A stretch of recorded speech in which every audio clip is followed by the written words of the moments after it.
पुरानी कथाओं में माना जाता है कि डायन का बदला समय की सीमा नहीं मानता। जिस पर उसकी काली दृष्टि एक बार पड़ जाए वह उसे तब तक नहीं छोड़ती जब तक अपनी कसम पूरी न कर ले, चाहे इसके लिए पीढ़ियां ही क्यों न बीत जाए। ये कहानी लगभग 50 साल पहले की है। ऊंचे ऊंचे पहाड़ों के बीच छिपा हुआ एक छोटा सा गांव था, कालधारा। इसी गांव में राघव नाम का एक युवक रहता था। कुछ समय से उसकी जिंदगी जैसे ठहर सी गई थी। कई दिनों से उसे कोई काम नहीं मिल रहा था, जिससे उसके घर की हालत बेहद खराब हो चुकी थी। मजबूरी और भूख ने उसे घर से बाहर निकलने पर मजबूर कर दिया।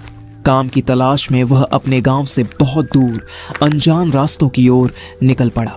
वह सर्दियों की एक घनी धुंध में डूबी हुई शाम थी। सूरज ढले काफी वक्त बीत चुका था और चारों तरफ कोहरा इस कदर फैल चुका था कि कुछ कदम आगे भी साफ दिखाई नहीं दे रहा था। पहाड़ों के बीच अजीब सी खामोशी पसरी हुई थी। इसी धुंध के कारण राघव रास्ता भटक गया। संकरे, पत्थरीले और घुमावदार रास्तों में भटकते हुए उसका दिल डर और निराशा से भरता जा रहा था। हर पल उसे लग रहा था जैसे कोई अनदेखी ताकत उसके पीछे पीछे चल रही हो। तभी धुंध के बीच उसकी नजर एक घने पीपल के पेड़ पर पड़ी।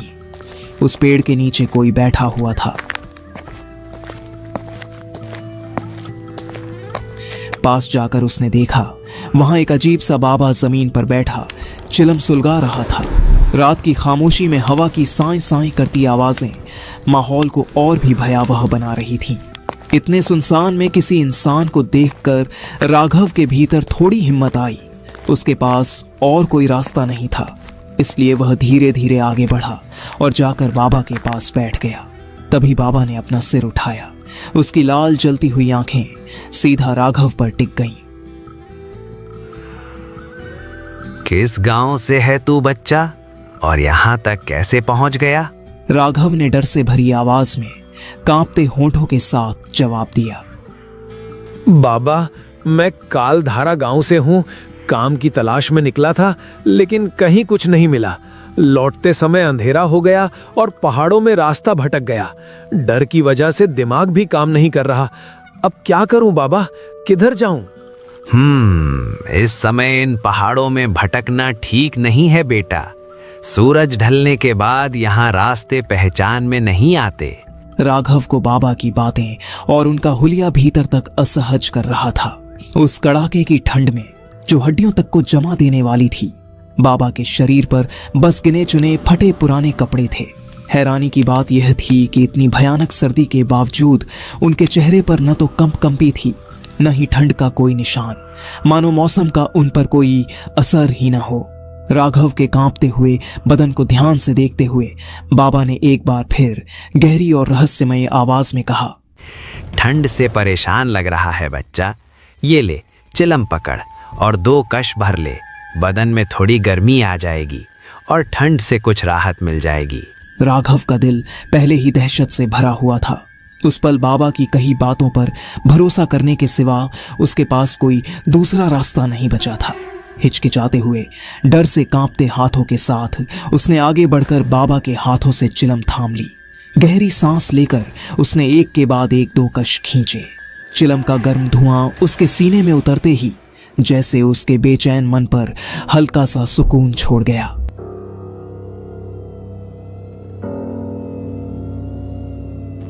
डर में आदमी सही दिशा भूल जाता है।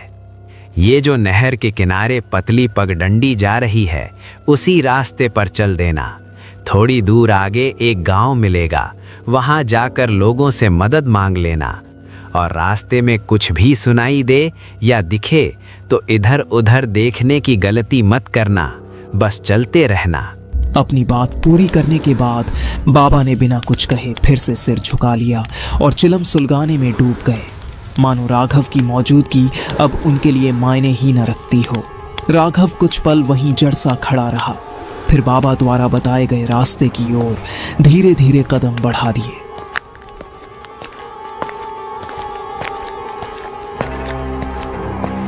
जैसे जैसे वह आगे बढ़ता गया, आसपास फैले घने जंगलों से उठती रहस्यमय जानवरों की आवाजें उसके भीतर छिपे डर को और गहरा करती चली गईं।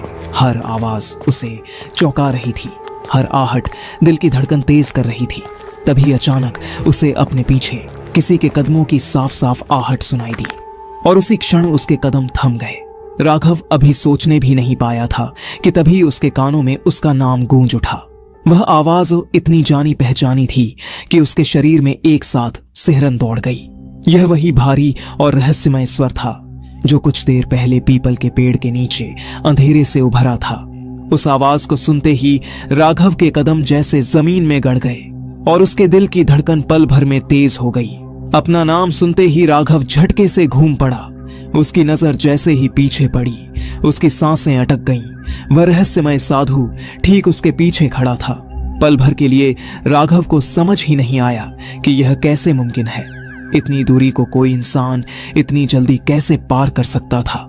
उसकी आंखों में हैरानी और डर एक साथ भर आए। तभी बाबा के होंठों पर एक धीमी सी मुस्कान उभरी, ऐसी मुस्कान जिसमें सुकून नहीं बल्कि किसी अनकहे रहस्य की ठंडी परछाई छुपी हुई थी। राघव की घबराहट अब काबू से बाहर होती जा रही थी और उसका दिल बेतहाशा धड़क रहा था। मैं तो बाबा से बहुत दूर निकल आया था, फिर वो इतनी जल्दी मेरे पीछे कैसे आ गए? घबराने की जरूरत नहीं है राघव। ये रास्ता रात में सबको डरा देता है। अगर अकेले चलने में डर लग रहा है तो मेरे साथ चल, मैं तुझे सुरक्षित पार करा दूंगा। बस बता दे कहाँ तक जाना है, उसके आगे तुझे किसी चीज से डरने की जरूरत नहीं पड़ेगी। मैंने तो कुछ कहा भी नहीं, फिर इन्हें कैसे पता चल गया कि मुझे डर लग रहा है? ये कोई साधारण इंसान नहीं लगते। ऐसा लग रहा है कि तू मेरी सहायता लेना नहीं चाहता। नहीं बाबा, ऐसी कोई बात नहीं है। बस इस समय मेरे पास रुकने की कोई जगह नहीं है। काम की तलाश में निकला था, सोचा था रात किसी गांव में काट लूंगा और सुबह फिर से काम ढूंढने निकल जाऊंगा। इस रास्ते से बाईं ओर मुड़ जाना। जंगल के किनारे एक बुढ़िया रहती है। वो किसी भरोसेमंद आदमी की तलाश में है जो उसकी पुरानी हवेली का काम संभाल सके। अगर तू उसका काम कर देगा तो बदले में वो तुझे खाली हाथ नहीं लौटाएगी, अच्छी मजदूरी मिल जाएगी। राघव की आंखों में एक पल के लिए उम्मीद की हल्की सी चमक उभर आई। राघव ने बिना देर किए जल्दबाजी में कहा, बाबा, अगर काम मिल सकता है तो मैं अभी चलने को तैयार हूँ। मुझे और कुछ नहीं चाहिए। काम मिलेगा इसमें शक नहीं, मगर कुछ बातें पहले ही गांठ बांध ले। जो जिम्मेदारी दी जाए बस उसी तक सीमित रहना। हवेली में पड़ी चीजों से मतलब मत रखना और उस बुढ़िया से बेवजह कुछ पूछने की कोशिश मत करना। एक बात और याद रखना, उसके पीछे जाने की भूल कभी मत करना। इतनी रात को वहां जाना ठीक रहेगा क्या बाबा? अंधेरा भी है और रास्ता भी अनजान है। उसकी चिंता मत कर, वो बुढ़िया रातों में सोती नहीं। तुझे वहां पहुंचेगा तो वो तुझे जागती हुई ही मिलेगी। काफी देर से किसी का इंतजार कर रही है। अब राघव को वह बाबा और उनकी कही हर बात पहले से कहीं ज्यादा रहस्यमय लगने लगी थी। मगर उस वक्त उसके पास न तो रात बिताने की कोई जगह थी और न ही आगे बढ़ने का कोई और सहारा। काम और उम्मीद की लालच ने उसके डर पर थोड़ी देर के लिए काबू पा लिया। इसी मजबूरी में वह बाबा द्वारा बताए गए उस सुनसान रास्ते की ओर मुड़ गया। कुछ दूर चलने के बाद धुंध के बीच उसे एक बिल्कुल उजड़ी हुई वीरान सी खंडहर हवेली दिखाई दी। हवेली की दीवारें टूटी फूटी थीं, दरवाजे जर्जर हालत में झूल रहे थे और चारों ओर ऐसी खामोशी पसरी थी मानो बरसों से वहां किसी इंसान का आना जाना ही न हुआ हो। उसे देखते ही ऐसा एहसास हुआ कि यह जगह रहने वालों से ज्यादा किसी भूले बिसरे राज को अपने भीतर छुपाए हुए है।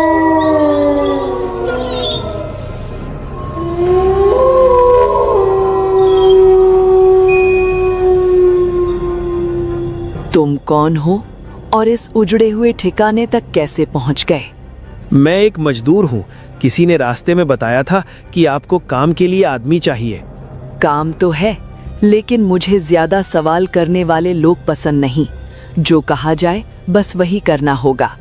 इधर उधर झांकने की जरूरत नहीं है। मुझे कोई आपत्ति नहीं है, बस काम मिल जाए यही काफी है। याद रखना, अपने काम से मतलब रखना और घर की चीजों में दखल मत देना। ठीक है, लेकिन मेरी मजदूरी समय पर और ठीक ठाक मिल जाएगी ना? उसकी फिक्र मत कर, जितनी तू सोच रहा है उससे ज्यादा ही मिलेगा और वक्त पर मिलेगा। इतना कहकर वह औरत राघव को हवेली के भीतर ले गई। अंदर का माहौल बेहद अजीब और बोझिल था। पूरी हवेली में अनजान और डरावनी चीजें बिखरी पड़ी थीं। जगह जगह छोटे छोटे दीपक टिमटिमा रहे थे और हर आईने के पास काले कपड़े से बनी एक काली गुड़िया रखी हुई थी। उन गुड़ियों को देखते ही राघव के मन में अनजाना भय भर गया। ये हवेली इतनी अजीब क्यों लग रही है? यहाँ का माहौल कुछ ठीक नहीं है। हर तरफ ये काली गुड़ियाँ और सबकी आंखें लाल। ऐसा मैंने कभी नहीं देखा। लगता है मैं किसी गलत जगह आ गया हूँ, मगर अब पीछे हटने का रास्ता भी नहीं बचा। राघव के मन में कई सवाल उठे, लेकिन बुढ़िया की चेतावनी याद आते ही उसने उन सबको अपने दिल में ही दबा लिया। बुढ़िया ने उसके ठहरने के लिए हवेली में एक कमरा दे दिया और अगले ही दिन उसे काम पर लगा दिया। इस आंगन में एक पक्का कुआं बनवाना है। जमीन गहराई तक खोदनी पड़ेगी और कुएं की घेराबंदी मजबूत करनी होगी। और हाँ, इसके चारों तरफ पक्की दीवारें भी खड़ी करनी होंगी। काम मेहनत का है, अगर ठीक से कर दिया तो मजदूरी की कमी नहीं रहेगी। राघव खुशी खुशी काम संभालने के लिए तैयार हो गया। वह दिन भर बिना कोई सवाल किए मेहनत में जुटा रहता। बदले में बुढ़िया उसे दुगनी मजदूरी देती और दोनों वक्त भरपेट अच्छा खाना खिलाती थी। देखते ही देखते एक हफ्ते में सारा काम पूरा हो गया। ये ले तेरी पूरी मजदूरी। तू कालधर गांव से आया है ना? यहाँ आने वाले हर आदमी की बात हवाएं मुझे बता देती हैं। हाँ, लेकिन आपको ये कैसे पता? अनायास ही वह सवाल राघव के होंठों से फिसल गया। उसकी बात सुनते ही गुड़िया ने क्रोध से उसकी ओर घूरा। एक पल के लिए उसकी आंखें और भी ज्यादा लाल हो उठीं, मानो भीतर कोई खौफनाक आग भड़क गई हो। मैंने पहले ही साफ कहा था, यहाँ सवाल पूछने की इजाजत नहीं है। जो कहा जाए बस वही करना, वरना अंजाम अच्छा नहीं होगा। अच्छा, माफ कर दीजिए, मुझसे गलती हो गई। आगे से कोई सवाल नहीं पूछूंगा। एक और काम है, सुन। तेरे गांव में दीनानाथ उपाध्याय नाम का आदमी रहता है। मैं उन्हें जानता तो नहीं, मगर उनकी मंडी में कई दुकानें हैं। वो मेरा दूर का संबंधी है। कुछ सामान उन तक भिजवाना है। काम ठीक से कर दिया तो इसके बदले तुझे और पैसे मिलेंगे। ठीक है, इसमें कोई दिक्कत नहीं है। मैं सामान पहुंचा दूंगा। बुढ़िया के यहाँ रहते हुए राघव ने इतना धन जोड़ लिया था कि उसके चेहरे पर फिर से मुस्कान लौट आई थी। लालच और उम्मीद ने उसके मन से डर को कुछ समय के लिए मिटा दिया। जब बुढ़िया ने पास के दूसरे गांव तक एक संदूक पहुंचाने की बात कही तो राघव ने बिना हिचक हामी भर दी। उसने एक छोटी सी पोटली कसकर बांधी और जाते वक्त कुछ सिक्के उसके हाथ में रख दिए। फिर उसे चुपचाप रवाना कर दिया। उस पोटली को संभाले हुए राघव देर रात चलते चलते दीनानाथ उपाध्याय के मकान के सामने आकर रुका। दीनानाथ उपाध्याय देखने में बेहद शांत थे, लेकिन उनकी निगाहें पोटली पर टिकते ही गंभीर हो गईं, जैसे वह उसकी खामोशी के पीछे छुपे किसी अनजाने सच को पढ़ने की कोशिश कर रहे हों। आप ही दीनानाथ उपाध्याय है ना? ये सामान आपके ही किसी रिश्तेदार ने आपके लिए भिजवाया है, इसलिए मैं यहाँ देने आया हूँ। तुम कौन हो? कहाँ से आए हो? और ये सामान किसने भिजवाया है? मैं मजदूर हूँ, काम की तलाश में बाहर गया था। वहीं एक औरत के यहाँ काम करता था। उसी ने कहा कि आप उसके रिश्तेदार हैं और ये सामान आपके लिए भेजा है। जैसे ही दीनानाथ उपाध्याय ने पोटली खोली, वह सन्न रह गए। आंखों के सामने जो दिखा उससे उनकी सांसें थम सी गईं और चेहरे की रंगत पल भर में उड़ गई। घबराकर उन्होंने पोटली को फिर से कसकर बांधा, उसे तुरंत राघव के हाथों में लौटा दिया। ये पोटली यहाँ से तुरंत ले जाओ। जिसने भी तुम्हें ये दी है वो मेरा कोई रिश्तेदार नहीं है। मुझे इससे कोई लेना देना नहीं। अभी के अभी इसे लेकर यहाँ से चले जाओ। दीनानाथ उपाध्याय के चेहरे पर एक साथ क्रोध और भय देखकर राघव का दिल बैठ सा गया। बिना कोई सवाल किए वह पोटली संभालकर वहां से निकल पड़ा और तेज कदमों से अपने घर की ओर बढ़ गया। घर पहुंचते ही उसने जो कुछ भी उसके साथ हुआ था एक एक बात अपनी पत्नी सरस्वती को विस्तार से बता दी। एक तो मैं इतनी दूर से उसके कहने पर सामान पहुंचाने गया, ऊपर से उसने मुझ पर ही चिल्ला दिया। आजकल भलाई करने का कोई फायदा ही नहीं रह गया है। जिसके लिए भेजा था वही मुकर गया। ऐसा अपमान तो मैंने कभी नहीं झेला। अब जब उसने खुद ही लेने से मना कर दिया तो वापस करने की क्या जरूरत है? पोटली में जो भी है वो हमारे ही काम आएगा। इतनी मुश्किल से कुछ हाथ लगा है, यूं ही जाने देना ठीक नहीं।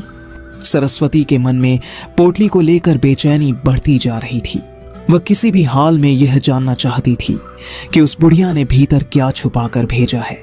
आधी रात बीतने के बाद जब राघव गहरी नींद में डूब गया, तब वह दबे पांव उठी और चुपचाप पोटली खोल दी। अंदर का नजारा देखते ही उसके पैरों तले जमीन खिसक गई। पोटली में कोई कीमती वस्तु नहीं, बल्कि अजीब और डरावना जादू टोने का सामान रखा था। सूखे बालों के गुच्छे, कुछ पुरानी हड्डियां और एक काली गुड़िया जिसके माथे पर गाढ़ा लाल सिंदूर चमक रहा था। वह दृश्य देखते ही सरस्वती के शरीर में सिहरन दौड़ गई और भय से उसका पूरा बदन ठंडे पसीने से भीग उठा। हे भगवान, अब मुझे समझ में आ गया कि उस बूढ़े आदमी ने पोटली वापस क्यों कर दी थी। ये कोई साधारण सामान नहीं है, इसमें कुछ बहुत ही गलत छुपा है। इसी डर से उसने इसे अपने घर में रखने से मना कर दिया होगा। हमें ये पोटली यहाँ बिल्कुल नहीं रखनी चाहिए, नहीं तो कोई बड़ी अनहोनी हो सकती है। घबराकर उसने पोटली को दोबारा कसकर बांध दिया और रात भर आंखों में डर लिए बैठी रही। भोर होते ही उसने राघव को झकझोर कर जगा दिया। सुनो जी, जल्दी उठो, देर मत करो। ये पोटली अभी के अभी उस बुढ़िया को वापस देकर आओ। मुझे ये यहाँ एक पल भी नहीं चाहिए। अचानक क्या हो गया? इतनी घबराई क्यों हो? आखिर क्या बात है? क्यों वापस करने की बात कर रही हो? क्या तुमने ये पोटली खोल ली थी? नहीं नहीं, मैंने कुछ नहीं खोला, बस मन ठीक नहीं लग रहा है। आप सवाल मत पूछो, बस मेरी बात मानो। अभी जाओ और ये पोटली उसे लौटा आओ, देर मत करना। राघव पोटली संभाले घर से निकलकर अभी कुछ ही कदम आगे बढ़ा था कि अचानक दीनानाथ उपाध्याय के मकान की ओर से चीख पुकार की आवाजें आने लगी। देखते ही देखते वहां गांव वालों की भीड़ जमा हो गई थी।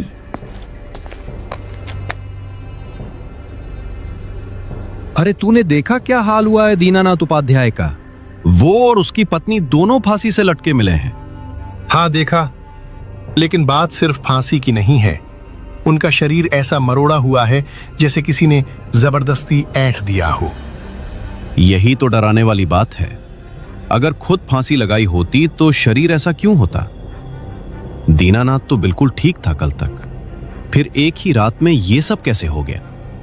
लोग कह रहे हैं कि यह साधारण मौत नहीं है, लगता है किसी अनजानी ताकत का हाथ है। अब गांव में यह बात फैल गई है कि यह मौत नहीं, कोई अनहोनी है। गांव वालों की बातें सुनते ही राघव के भीतर एक अजीब सा झटका दौड़ गया। उसकी आंखों के सामने दीनानाथ उपाध्याय के घबराए हुए शब्द और डर से उतरा हुआ सफेद चेहरा एक एक कर उभरने लगा। ये वही आदमी है जो कल तक जिंदा था, फिर एक ही रात में ऐसा कैसे हो गया? कहीं इस सब का रिश्ता उस पोटली से तो नहीं है? राघव तेज कदमों से बुढ़िया की हवेली की ओर बढ़ता चला जा रहा था। उसके मन में बस एक ही बेचैनी थी, आज हर हाल में उस बुढ़िया और हवेली का सच जानना। जब वह दरवाजे के पास पहुंचा तो देखकर ठिठक गया। मुख्य द्वार पर एक भारी भरकम ताला लटका हुआ था और पूरी हवेली पहले से भी ज्यादा वीरान और डरावनी लग रही थी। चारों ओर ऐसी खामोशी थी मानो वहां कभी कोई रहा ही न हो। सच जानने की जिद ने उसके डर पर काबू पा लिया। राघव ने हिम्मत जुटाई, ताला तोड़ा और भीतर दाखिल हो गया। अंदर का दृश्य देखते ही उसकी आंखें फटी की फटी रह गईं। हवेली के भीतर अजीब सी ठंडक और सन्नाटा पसरा था। बुढ़िया के कमरे में पहले से टंगी पुरानी गुड़ियों के साथ साथ अब 3 नई काली गुड़ियां भी झूल रही थीं। उन गुड़ियों में से एक के कपड़े राघव को जाने पहचाने लगे, बिल्कुल उसकी पत्नी सरस्वती के पहनावे जैसे। यह देखते ही राघव के पैरों तले जमीन खिसक गई। डर के मारे वह पल भर भी वहां नहीं रुका और बदहवास हालत में हवेली से बाहर निकलकर सड़क की ओर भागा। उसी समय रास्ते से गुजर रहे एक गांव वाले को देखकर उसने घबराए स्वर में उसे रोक लिया और उससे सवाल करने लगा। भाई, क्या आपको पता है कि इस हवेली में रहने वाली बुढ़िया कब वापस आएगी? मुझे उससे तुरंत बात करनी है। तू किस बुढ़िया की बात कर रहा है? इस बंद पड़ी हवेली में बरसों से कोई नहीं रहता। क्या तू पागल हो गया है भाई? ये जगह पूछने लायक नहीं है। ये डायन का बंगला है। बड़े बुजुर्ग बताते हैं कि यहां कभी एक खतरनाक औरत रहा करती थी। कहते हैं एक तांत्रिक ने उसकी चोटी काटकर जला दी थी। उसी में उसकी सारी शक्ति थी। चोटी जलते ही उसकी सारी ताकत खत्म हो गई थी और तभी से यह हवेली वीरान पड़ी है। तभी से वो उसी तांत्रिक से बदला लेने की आग में भटकती रहती है। लोग कहते हैं कि आज भी रातों में उसकी परछाई दिख जाती है। वो राह चलते लोगों से उसी तांत्रिक का पता पूछती है जिसने उसकी शक्ति छीन ली थी। क्या तुम्हें उस तांत्रिक के बारे में कुछ पता है? अब वो कहाँ रहता है, कुछ बता पाओगे? नहीं, किसी को ठीक ठीक पता नहीं है। बस इतना सुना है कि वो बहुत पहले यहां से चला गया था। कहते हैं अब वो किसी बहुत दूर के गांव में अपने परिवार के साथ रहता है। बातों बातों में राघव हवेली से काफी दूर निकल आया था। राहगीर के चले जाने के बाद उसके सामने सारी गुत्थियां एक एक कर खुलने लगीं। अब सब समझ में आ रहा है। दीनानाथ उपाध्याय ही वही आदमी था जिसने उस बुढ़िया की चोटी कटवा कर जलाई थी। उसी बदले के लिए उसने मेरे हाथों वो पोटली भिजवाई थी। लेकिन अगर ऐसा है तो उनकी मौत भी इसी वजह से हुई होगी और जाने अनजाने मैं ही इस खेल का मोहरा बन गया। अब मुझे समझ नहीं आ रहा कि इस पोटली का अब मैं क्या करूं। कांपते हाथों से राघव ने वह पोटली उठाई और बिना पीछे देखे जंगल की गहराइयों में उछाल दी। इसके बाद वह बदहवास हालत में अपने गांव की ओर लौट पड़ा। जब वह घर पहुंचा और दरवाजा खोला तो सामने का दृश्य देखते ही उसकी सांस अटक गई। ऐसा लगा जैसे जमीन उसके पैरों के नीचे से सरक गई है। ठीक सामने उसकी पत्नी सरस्वती भी उसी तरह फंदे से झूलती दिखाई दी जैसे दीनानाथ उपाध्याय, लेकिन उसका शरीर अजीब तरह से ऐंठा हुआ था।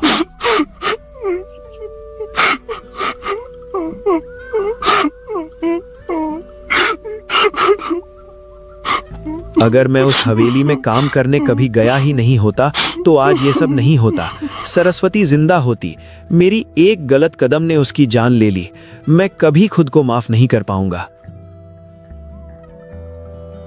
आधी रात कब बीत गई इसका एहसास भी राघव को नहीं हुआ। थकान और टूटे मन के बोझ तले शायद उसकी आंख लग गई थी। तभी अचानक दरवाजे पर हुई हल्की सी दस्तक ने उसकी नींद उड़ा दी। दिल धक धक करता हुआ वह बाहर निकला।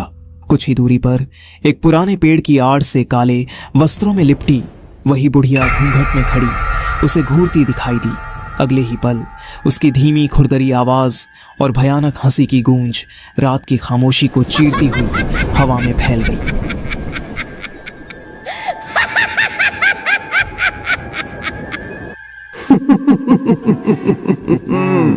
राघव, तू सोच रहा था कि पोटली जंगल में फेंक देगा और सब खत्म हो जाएगा। मूर्ख इंसान, मेरा बदला आग की तरह होता है जो बुझता नहीं।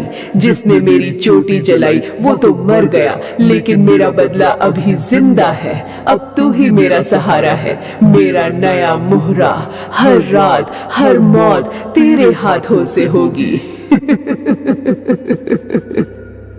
राघव को सब कुछ साफ समझ में आ गया। वह जान चुका था कि अब वह उस डायन के बदले के चक्कर में फंस चुका है। उसे पूरा यकीन हो गया था कि अगली सुबह गांव में किसी और की रहस्यमयी मौत की खबर फैलेगी और उसके बाद वही पोटली फिर से उसके दरवाजे पर रखी मिलेगी। डायन ने उसे अपना नया मोहरा बना लिया था।